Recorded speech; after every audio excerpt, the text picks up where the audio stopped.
This afternoon we're going to learn starting Kuf Tes Amud Beis. Starts 3 lines from the bottom. Rav, Ibal Iloi Ba'aloi. What we're discussing over here is a girl that's married,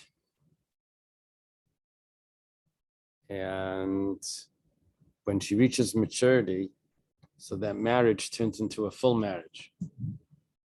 The question is, how does it turn into a full marriage? Is it based on the first marriage automatically becomes a full marriage?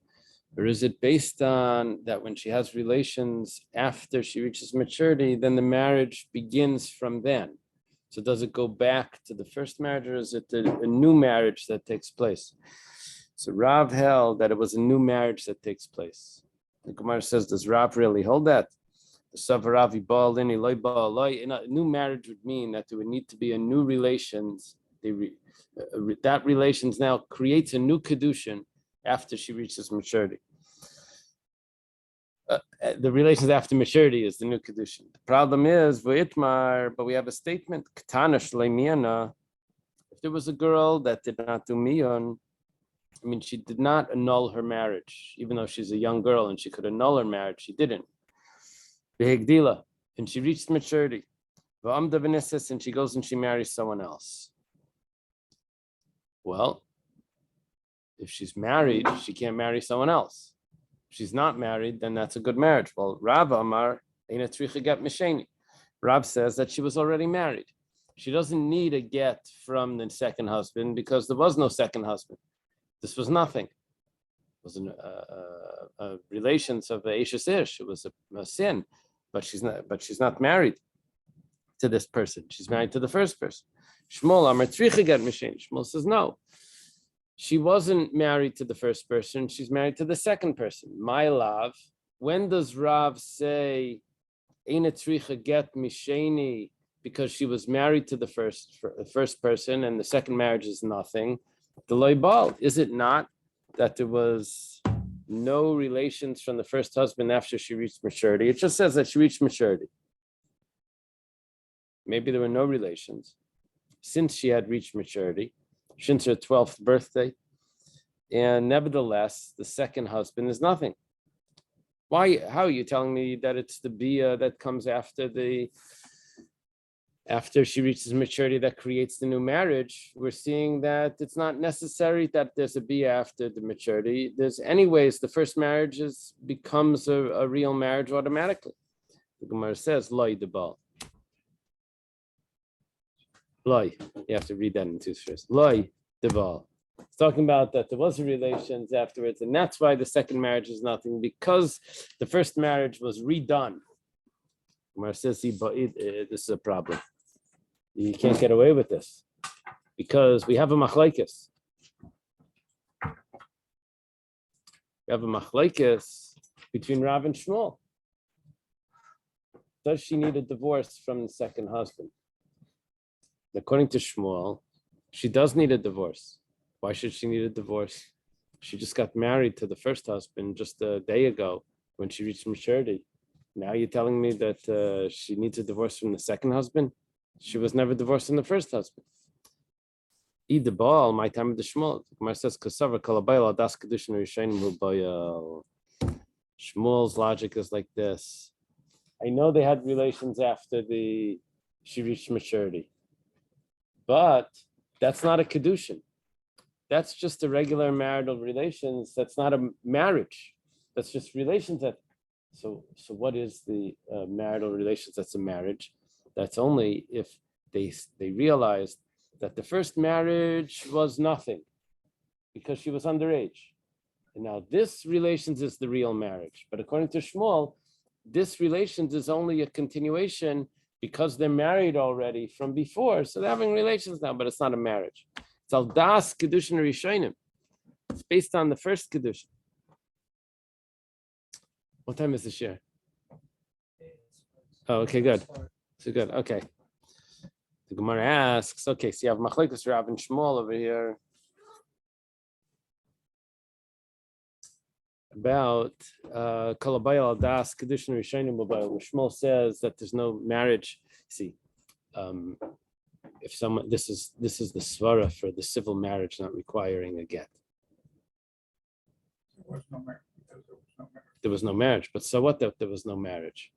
They had relations. But that those relations were just with the intent that it's just a continuation. It's not a marriage. It's relying on the marriage that took place in the courthouse. And the courthouse is not a real marriage. So the relations is not the marriage either. Because it's right. But according to Rav wouldn't say that. Rav would say that the relations is the marriage. Okay. So the problem is that we had the same machlekes in another place. So the Itmar, right? They argued about this once before. The Itmar, we have a statement, Kitchal Tanai, V'Kansastam. Let's see, he gives her kedushin. He says, "You married to me on condition that you don't have any vows. I don't want to marry a woman with vows. It's going to be difficult for me to deal with that." And then all of a sudden, V'Kansastam, then he goes and he lives with her. He lives with her. Yeah. He brings her into the house. So what just happened over here? There was a condition. So there was a first marriage, but that wasn't a valid marriage because there was a condition, and that condition wasn't fulfilled. So Rav Amitzrichem and a get. Rav says that this is a new marriage. It requires a get. Shmuel Amar Amitzrichem and a get. Shmuel says she doesn't require a get. Why not? Rav Amitzrichem and a get given the naspa chulim ma'achle l'tanah. Rav says that he requires a get because he was just Michael the Tanai, and he says, "I don't care about the Tanai. I'm now making a new marriage." Shmuel Amar Eina Tzrichim and a get kalabel das condition Rishayim Ubayel. The Tanai is still there. The condition is still there. There's no new marriage here. It's all the old marriage. An old marriage is nothing, so she doesn't require a get. Question is, why do we have to argue about this twice? The Gemara says stricha, it's necessary. The following Gemara in the Bach, it's a little clearer. So the Bach has small letters. I'll read it from the Bach, but you could almost follow along from the Gemara except for like two words which are different. Ika and leka, the opposite words. Okay, goes like this. The yetmar baha, if it was only stated in that case by the child, you see there were two cases here. One was with she was a child that got married, and then when she got older, they had another relations.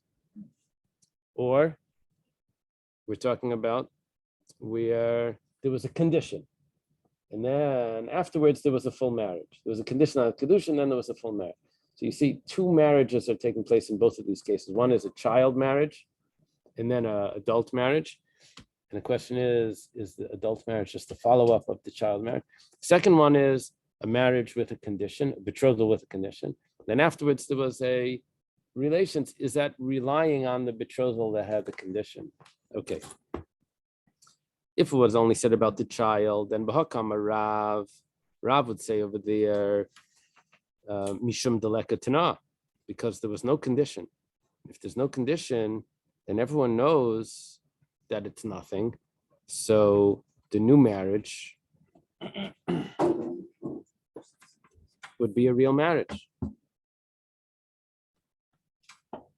But by a condition, maybe he would think that he's really relying on the first marriage. By the child, everyone knows that a child's marriage is nothing, but by the condition, maybe he's relying on the first marriage, he would agree to Shmuel. V'yitmar bahi, and if it's talking about the condition, bahi kamer Shmuel. That's where Shmuel says that he's relying on the first marriage. Aval baha, but by the child, I would say that Shmuel agrees to Rav. It's a tricha, so we have to say both cases. In other words, there's a logic in each of these cases that would not apply to the other one. Okay. We're holding now by Umi Amar Rav. And does Rav say, Kibal in Eloi Ba'aloi? Does Rav really say that we need another relations after she reaches maturity for this marriage to be a real marriage? Does Rav really say that? But we have a story, David ben Narish, in a place called Narish. V'yakdisha kshiktana. Yeah. And he married her when she was a child. Yeah, we've had Narish before. Uh-huh. Oh, really? Is that what it said? Uh-huh. Oh, Uh-huh. huh. Well, that's what Loveland did Yeah. or something. With, Yeah. But it was also a famous yeshiva. see if there was. Yeah. I don't remember. Rav Papa, wasn't he? Oh, yeah? Rav Papa there? Could be. Could be. Gonna have her papa here talking about Narish. Could be. So Vaktisha Kshiktana, maybe right. And she got married when she was a child. Begadla, and then she reached maturity. Vaisveya Korsaya. And they put her on some sort of chair, on some sort of chuppah chair that they carry her out. And, what do they call it? How do they translate that? Some sort of canopy chair. Yeah, bridal chair. A bridal chair. Yeah. Okay. Under the canopy. Yeah. So she's reached maturity. They put her on this bridal chair. Someone comes along, grabs her off the bridal chair and marries her. Rav Brun of Rav Chanan al Talmid the Rav have Hassan. You have these two students of Rav that were there. Get me Basra. They did not require her to get a get from the second husband, this bride snatcher. They didn't require it. Why? Because she was married to the first husband. So, of course, you don't need a get from the second fellow if she's already married. Problem is, she didn't have relations after she reached maturity. She's not married. It requires, according to Rav, requires relations after she reaches maturity. Rav Papa explained, Benarish minsav nesive v'hada maisveh bekersaya. First, he takes her into the house and he has relations with her. Then she goes on the bridal chair. And that's why she was already married. The whole question was based on an assumption. Mm-hmm. So Rav Papa clarifies that assumption is wrong. Really, there were relations before, and that's why she's married to the first I think husband. today you didn't go through 3 hoops pretty much to make it something considered a marriage. Okay. I think that's what is that? I think it's the bracha like Atme Kadeshet and all this. Okay. The ring, which the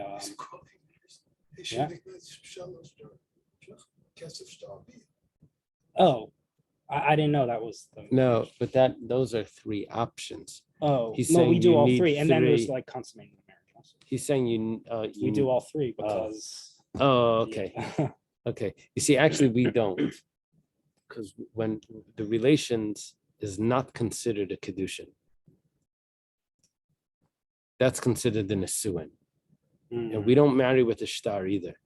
We don't hand her a document saying harayat mekudeshesli. We give her a ksuba that says that if there's a divorce, then this is I've what the seen money that you're going to instances get. like in Israel. So we're really only using the ring for the They kedushin. make a joke and they give someone like a ring on the bus or whatever, and it's like, "Are you married?" You know. The problem. Yeah. Yeah, Really? that would be a problem. Yeah. I thought you really. That's why even those camps where they make these mock marriages. Right. Cigar. The cigar Whatever. and the gum. Right. Yeah. I thought Yeah, that's it's a why problem. we do these 3 things, just in case, you know. No, I think it would be a problem. Yeah, it would be a shiloh, that's for sure. Yeah, give them ring pops. Yeah. Ring pops. Yeah. Okay. Ravashi Amar. Rashi says, "Who also shleikhagen leficha asa bay shleikhagen rafkin rabban lekadushin l'minay." Ravashi says, "I'll tell you what's going on over here. The marriage was a real marriage. The first one.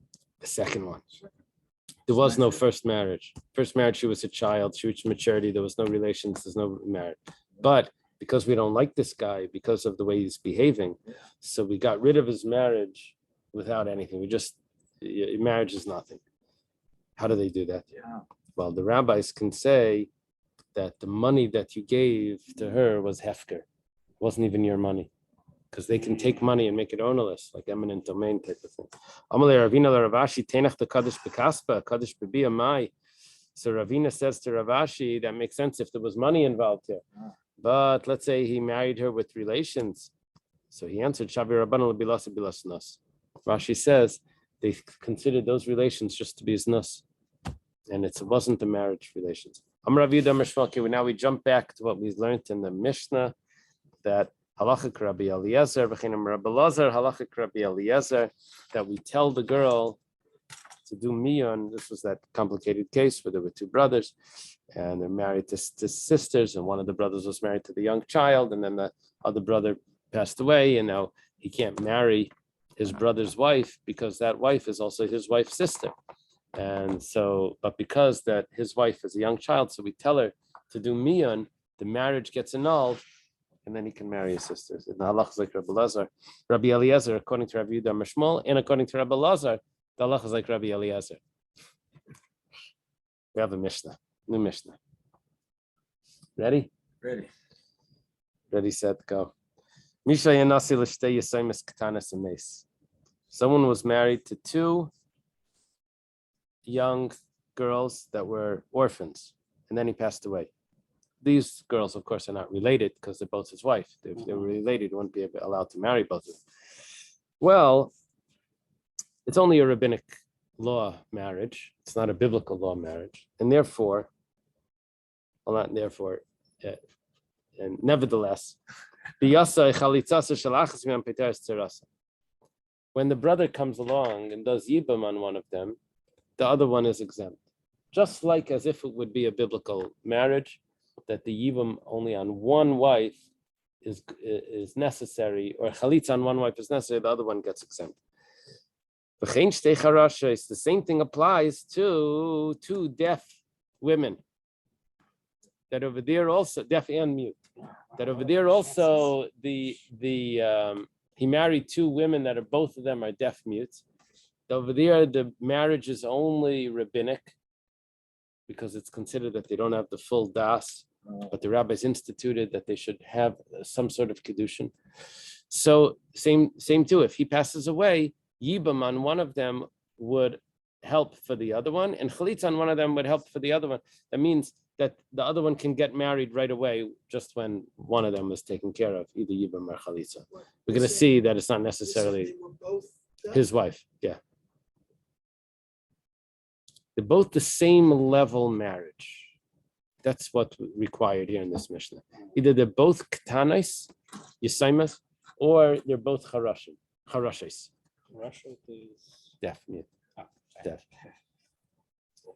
Ketana v'chareshes. Let's say they were both rabbinic law marriages, but they're different types of rabbinic law. One was a ketana. Ketana, it's considered kedushay suffix. Why is it a suffix? What's a suffix? It's a child. Suffix is maybe she's going to walk out of the marriage. She could annul the marriage, so it's like a suffix. And chareshes, it's considered like kedushin b'miktsas, partially married. It's considered a partial marriage. So, but because there's different type of rabbinic law here, so therefore, ein bias achas me'em piteres tzarasa. If one of them takes care of what the requirements, yibam or chalitza, it doesn't help the other one because there are different levels of marriage. Chalitza on one of them is, well, that was a weak marriage anyway. What about the other one that was the strong marriage, right? It wouldn't help. You have to do chalitza on both. The strong one doesn't validate. Does it validate? Yeah, but we don't have like which one's stronger, which one's not. Rashi here explains that we don't know which one he meant to marry more. But anyway, we'll see. Is that we're not sure if she's really, what do you call it? She can't, yeah, because she can't agree. Yeah, Seichel. because she can't fully agree. Yeah. She has to use sign language to consent. She went like this. Didn't That we have meant a yes. case about like Helen Keller or something? Like, Right. yeah. Okay. Not that people that way. Yeah, that's It's during davening. Pikachas v'chereshes. Let's say one of them was wise. Right. One of them was a deaf mute. That's a contrast over here because we're considering the deaf mute that they don't have the fully developed intellect. Well, biasa pikachas piteres achereshes. The stronger marriage would absolve the weaker one from doing anything. But the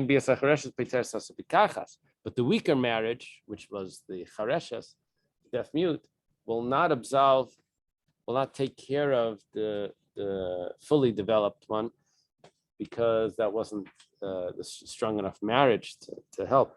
Gedolah Ketana, let's say one of the wives was mature and one was child. So bias gedolah piteres ketana, bias ketana piteres gedolah. Only the stronger one would help the other one, but the weaker one doesn't help. When we say help, we're talking about. Yibam or chalitza. Okay, ready? The Gemara asks, Chareshes bas chalitza he? A deaf mute can do chalitza? We had a whole sugya before that there's a certain passage that has to be recited. And if that's not recited, then the chalitza is no good. Now, it turns out that you don't actually need to recite the passage, but we said that was following a view of Reb Zera, that he holds that kol haroya lebila in bilasim hakeves, when you had that big carbon mincha, that if you can mix it, then you don't have to mix it, because you have to be able to mix it.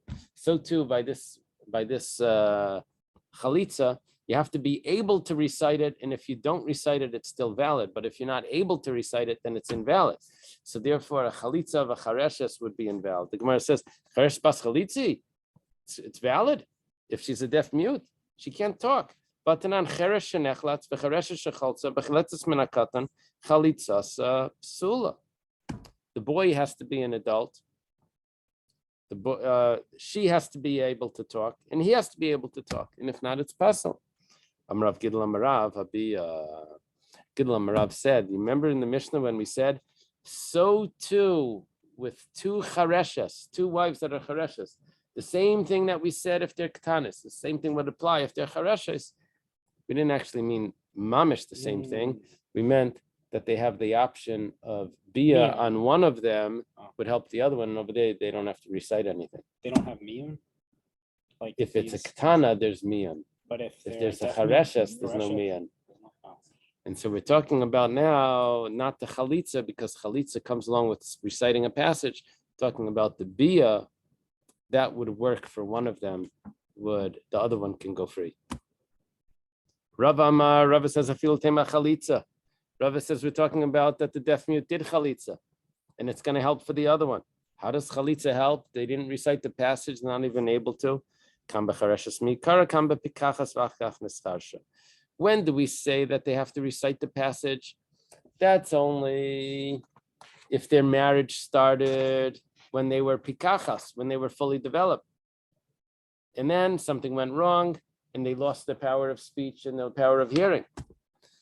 So because the marriage was a full marriage, and they can't get out of it properly, so then we say they can't do chalitza. But if the marriage originally wasn't such a full marriage, because she was born chareshes, so the chalitza also, easy come, easy go. That's what we're saying. Chareshes mikar kechid da'al hachi nafak. The same way she entered, al means to enter. The same way she entered into the marriage, that's how she goes out of the marriage. But pikachas v'achkach nescharsha. But at the time of the kedushin, she was a pikachas. At the time of the chalitza, she's a chareshes. She's a deaf mute. Loi. That's not going to work. To ma'akva bakriya, because she doesn't have the recital which would be required. Okay. According to Rava, which actually we're going to say is a really Rabbah, according to Rabbah, there's a difference between chareshes mikara and pikachas v'achach nescharsha. And chareshes mikara chalitza works. That's what we're learning. That chidash of Rabbah. Chareshes mikara, if she was born a chareshes, since the whole marriage was a weak marriage, easy come, easy go, she can go out even without reciting. She can do chalitza even without reciting the passage. Isvei Abaya.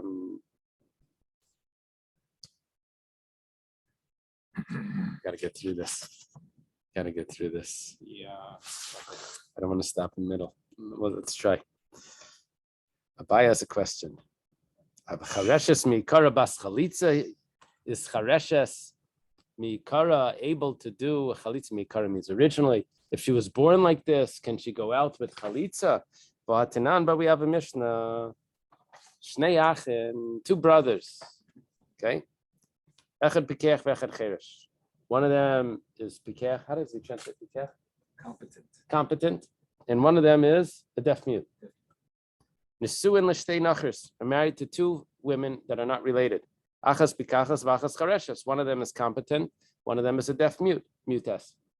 Competentes. So meis charesh bal chareshes. The deaf mute passed away. He was the husband of the deaf mutes. Okay.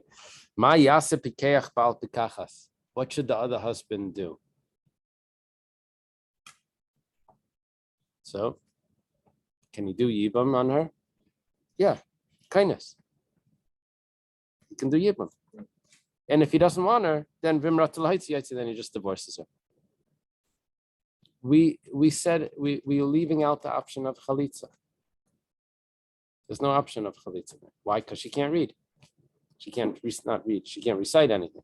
She can't do. So therefore, there's no option of chalitza. Meis pikech bal pikachas. We just finished the Mishnah over here. That's our main point we just said already. But meis pikech bal pikachas.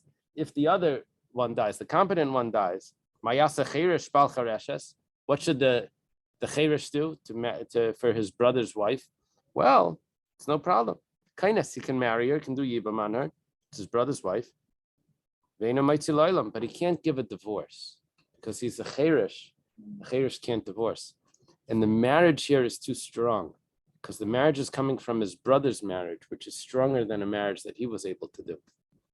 He would be able to he would be able to divorce his own wife, but the marriage is coming from his brothers is a stronger marriage than he can't get out of it. Basically, he has to do yibam, can't do chalitza, and then he's stuck with his wife. Can't give a get. So yibum is in a way stronger than a regular marriage in this case. Oh, Yeah. this. So Yeah. the Gemara goes back to the case before when the cheirish passed away, and there's a chareshes there. We said there's no option of chalitza. My love, chareshes miikara. Probably we're talking about that she was born like this, chareshes, and that's how she got married. They signaled to each other something with symbols, and that's how the marriage was. And according to Rabbah, it should be easy come, easy go. She should be able to do chalitza. Abai is asking, "Ktani kindness in, let's lie. Can only do yibam. You can't do chalitza." Gemara says, "Lie." You made an assumption, and therefore you had a question. However, that assumption is wrong. We're talking about the pikachas v'achakach nescharsha. She started off as a pikachas. That's how she got into the marriage, and now she can't do chalitza because she now has a weaker. She can't do chalitza because she can't recite the passage. Tashema, come and listen. More questions. Shnei achen pikchen, two brothers that are competent. Nisuin shtei nachris, married to two women. Well, achas pikachas v'achas chareshes. One of them is a chareshes. Meis pikeach bal chareshes. Both brothers were competent. However, the husband of the chareshes, of the deaf mute test, passed away. So now the other brother has to do yibam or chalitza. Well, she's a chareshes. She's not going to be able to do chalitza. Ma yase pikeach bal pikachas. Kindness. He has to marry her. If he wants to divorce her, so yaitzi gives her a get. He can give her a get. Why? Because he's allowed to divorce her bal karcha. A get could be given to the woman, to the wife bal karcha, until the Chayrim of Ben Gershon doesn't allow it. But from Talmudic times, he can give her a get even though she doesn't have consent. We don't know her consent because she's a chareshes, but he can divorce her. Meis pikeach bal pikachas. Let's say the other husband died. Mayase pikeach bal chareshes. So what should the other pikeach do the brother? You can do either one. It's a regular case of yibam. My love, is it not? We look for some sort of symmetry here. You said that he's competent. He was probably born competent. So when you say that she is a chareshes, it's probably similar to the way you were describing him. He was born competent. She was probably born a deaf mute. And nevertheless, we say that you can only do yibam. You can't do chalitza on a deaf mute. The woman is a deaf mute. So it's a kasha on Rabbah. Rabbah said that you can do because easy come, easy go. He says no. Midi area. Is that what you need to grab? Hakadisa vakadisa. He was born competent, but she became a deaf mute later. There's no proof just because one was started like this that the other one is the same. Meisve, we have another question. Shnei achin, two brothers. Echad pikeach vechad cheresh. Okay, one is a pikeach, one's a cheresh. Again, we're really looking just for the chareshes. All right. Nesuin shtei achayes, married to two sisters. Achas pikachas, vachas chareshes. Okay, they're probably a marriage that's similar. The cheresh married the chareshes, and the pikeach married the pikachas. Right? Meis cheresh bal chareshes. Ma yasa pikeach bal pikachas. What should the competent husband do to his brother's wife, the widow? That's a chareshes. Teitze mishum achaysisha. Well, the problem is that it's his wife's sister. That was one detail that wasn't in the earlier cases. So he doesn't have to do yibum on it. Meis pikech bal pikachas. Let's say the other husband dies. Ma yasa cheresh bal chareshes. What should the cheresh do? Well, it's not really his wife's sister that's now a widow, because this woman is not biblically his wife.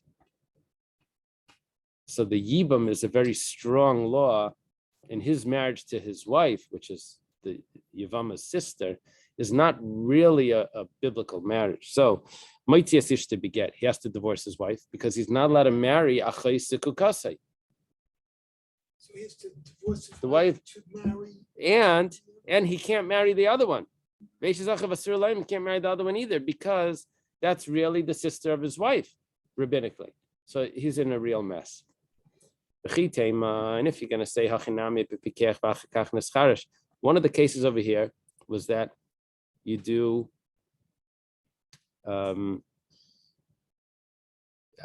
yibum, but you don't. We didn't give an option of. One second. What are we talking about over here?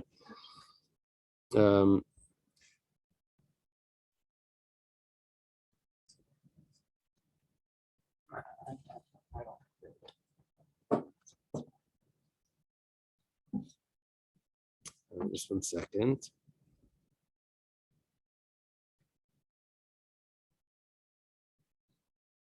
It says that he divorces his wife with a get. Okay? He divorces his wife with a get. Who are we talking about? The Pikeach. No. The Cheresh divorces his wife, the Chareshes, with a get. Now, how does the Cheresh divorce his wife, the Chareshes? We said that if that would have been a stronger marriage because she was a Pikachas beforehand, he would not be able to divorce her now that she's a Chareshes.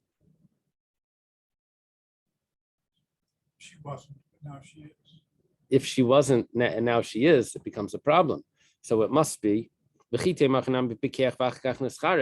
to tell me that all of these cases, the way that you were answering them, Rabbah, was that the reason why you can't do chalitza was because it started off as a pikachas, and now she became a chareshes. If you want to continue with that theory, then mimatzi mapik, then how does he divorce her? You can't divorce someone that became a chareshes when the marriage was stronger than it is now. V'atanan nischarsha yoitzi, nishtatis lo yoitzi. If she became a chareshes, the problem is not if she became a chareshes. Problem is if he became. If she became a chareshes, he can still divorce her. Why? Because he doesn't need her consent. Nishtatis, if she went crazy, lo yoitzi, then he can't divorce her. Now that's the reason he can't divorce her, because she's not going to be able to watch the get. We're afraid that people are going to misbehave with her. But nischarish who, she went crazy. But nischarish who, but if he became a cheresh, he needs the das, he needs the right intent, he would never be able to divorce her. So we're looking for, if it's all the same case, that they started off intelligent, competent, and then losing it, he wouldn't be able to divorce her. Elalav b'cheresh mikar. It must be that he started off as a cherish. That's why he's allowed to divorce her. Umidu cherish miikara, hinami chereshes miikara. And since he started off as a cherish, then she's probably also a chereshes miikara, born like that. Umide achayes chereshes miikara. And once this case is talking about that they started off like that, let's go back to the other mishnayos that we brought. Nachrias nami chereshes miikara. Then the ones that weren't sisters were probably also chereshes miikara. Utanan gabi nachrias kainas en chalitzlai. You said you can't do chalitza. See, can't do chalitza even when they started off like that. It's kashan Rabbah. Ishtik. Rabbah's now quiet. Ishtik means quiet. Kiasla Kamid Rav Yosef. Abaya comes in front of Rav Yosef and he says, Amalei, tells him his great question that he asked to Rabbah. He says, My time at Tusvim Miha. Rav Yosef says, I don't get why you have such a strong, you think you have such a strong question. It's a different case. By the sisters, they started off as charashis mikara, and by the ones that were foreign to each other, that were not related, they started off as pikachis, competent, and then they became cherish later, and that's why you can't do chalitza.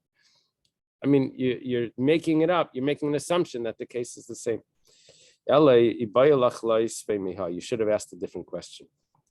The question goes like this. A bunch of cases, but the point is the same. Two brothers that are deaf mute, that are married to two sisters that are competent. So you have two sisters that are deaf mute. Or the two sisters, one of them was pikachas, and one of them was competent, and one of them was charashas, deaf mute. Or there's two sisters that are deaf mute that are married to two brothers that are competent. Or maybe the two brothers were also deaf mute. Or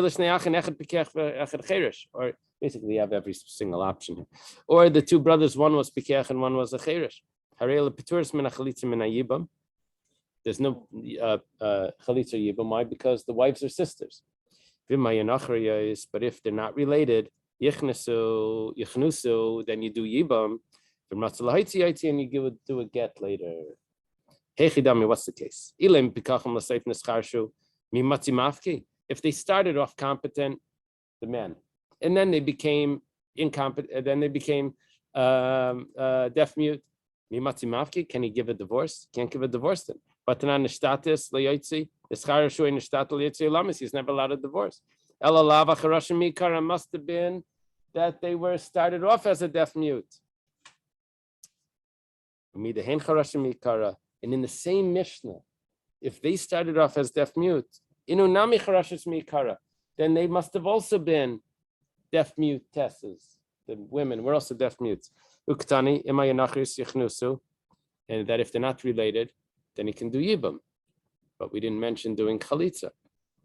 Yichnusu in, yichaltzulai. Chalitza not. Tiyufta de Rabbah, tiyufta. This is a very strong question on Rabbah. That apparently you can't do chalitza even if they started off as a deaf mute. Okay, let's leave it over here.